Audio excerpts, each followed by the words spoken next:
И в завершении выпуска в городе Покровске Хангаласского улуса в недавно открывшемся здании Краеведческого музея имени Гаврила Ксенофонтова организовали тематическую выставку. Мероприятие приурочили к 70-летию Великой Победы. Сюжет Виолетты Засимовой.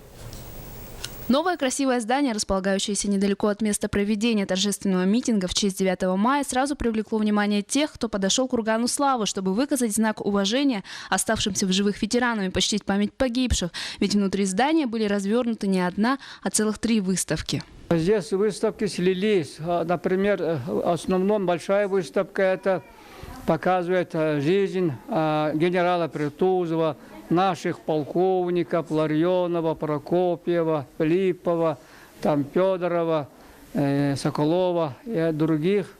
Еще есть выставка, посвященная столетию нашего писателя-фронтовика, орденоносца Исаия Прокопьевича Никифорова. И еще есть выставка Дечковского, молодого человека, который тоже увековечивает память наших фронтовиков.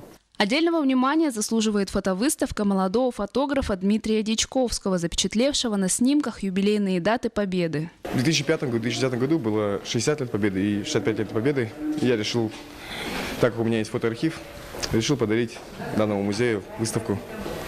И в этом году тоже буду снимать 70 лет Победы и решил тоже сделать вклад, скажем так. Большая честь участвовать в таком большом празднике.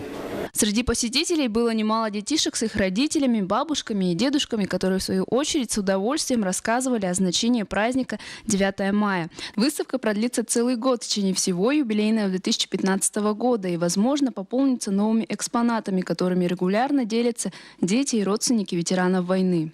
Виолетта Засимова, Александр Ярков, НВК «Саха», Хангаласский улус.